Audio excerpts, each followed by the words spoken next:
नमस्कार बच्चों। आज की कहानी का नाम है बड़े घर की बेटी। लेखक का नाम है प्रेमचंद जी।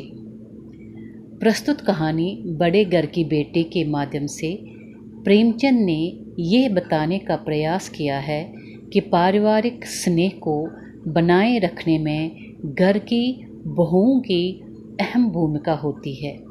बड़े घर की बेटी वही होती है जो अपने सद्विवेक से घर को बिखेरने से बचा लेती है, बिगड़ती हुई बात को संभाल लेती है। तो आइए शुरू करते हैं कहानी। बड़े घर की बेटी एक संयुक्त परिवार की कहानी है। ठाकुर बेनी माधव सिंह गौरीपुर गांव के जमींदार थे। उनके पितामह यानी दादा किसी समय बड़े धन धान्य से संपन्न थे, पर बेनी माधव सिंह अपनी आधी से अधिक संपत्ति वकीलों को भेंट कर चुके थे।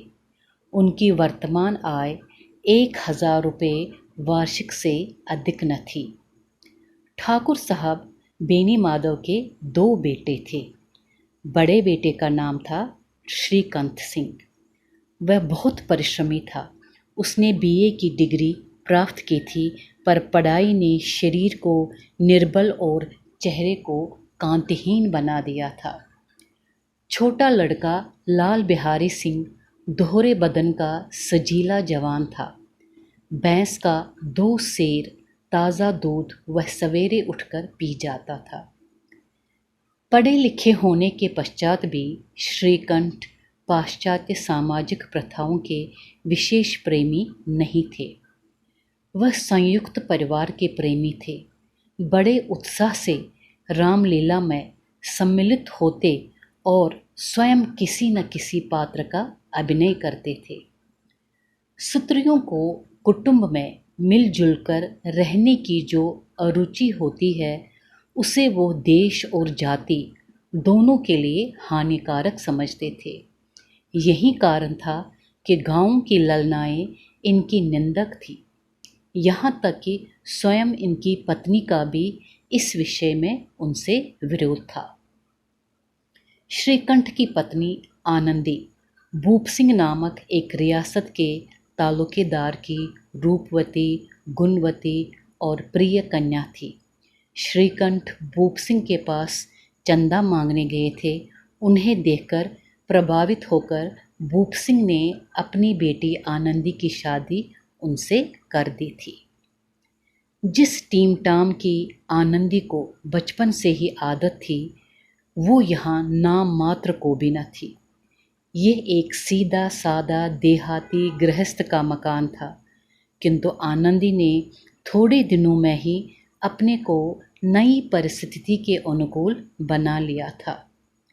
एक दिन लाल बिहारी सिंह 2 चिड़िया लाए और अपनी भाभी आनंदी से पकाने के लिए कहा।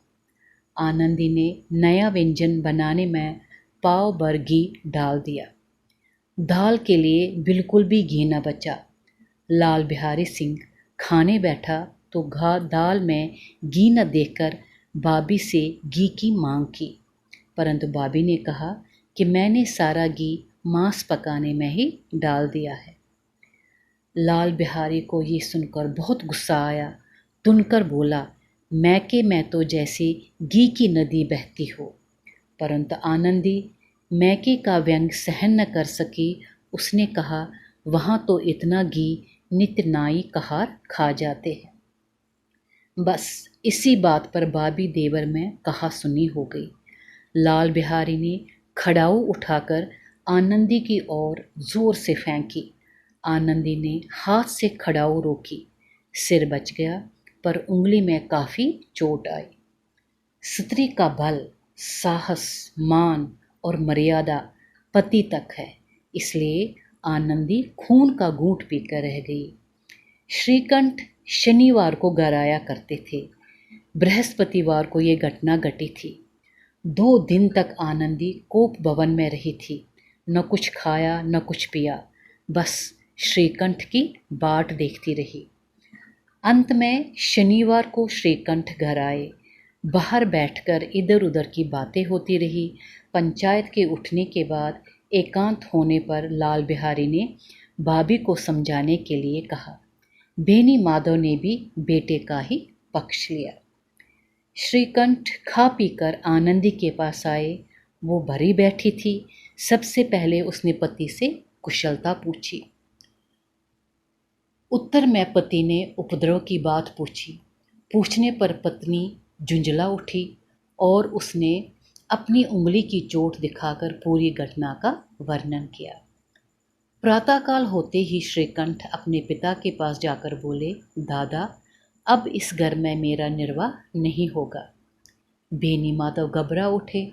पूरी बात सुनने पर भी यही बोले, बेटा, तुम बुद्धिमान होकर ऐसी बातें करते हो। स्त्रियां इसी तरह घर का नाश कर देती है। उनको बहुत सिर चढ़ाना अच्छी बात नहीं है।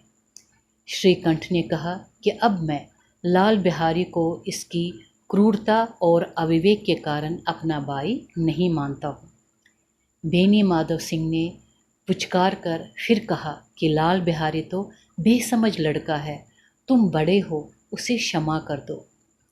श्रीकंठ की आवेश भरी बातें लाल बिहारी सुन रहा था। वह उनका बहुत आदर करता था। उसे मालूम था कि वे उसे बहुत प्यार करते हैं। उन्होंने कभी उसे गुड़का भी न था। सदा कुछ न कुछ उपहार में लाया करते थे। अंत में लाल बिहारी रोता हुआ आनंदी के पास जाकर बोला, भाभी, भैया ने निश्चय किया है कि वे मेरे साथ इस घर में नहीं रहेंगे। मुझसे जो कुछ अपराध हुआ उसे क्षमा करना। परंतु आनंदी शिकायत करके मन ही मन पछता रही थी। देवर के माफ़ी मांगने पर उसका रहा सहा क्रोध भी पानी हो गया। पत्नी ने पति से देवर की गिलानी और पश्चाताप की बात कही, परंतु श्रीकंठ ना उठे। लाल बिहारी ने अंदर आकर फिर कहा कि अगर वे मेरा मुंह नहीं देखना चाहते तो मैं भी अपना मुंह नहीं दिखाऊंगा। परंतु भाभी ने अनुनय विनय करके देवर को जाने से रोक लिया। श्रीकंठ का हृदय भी पिघला। उन्होंने बाई को गले से लगा लिया। बेनी माधव सिंह ये देखकर बहुत ही प्रसन्न हुए तथा कहने लगे, बड़े घर की बेटियां ऐसी ही होती है, बिगड़ता हुआ काम बना लेती है।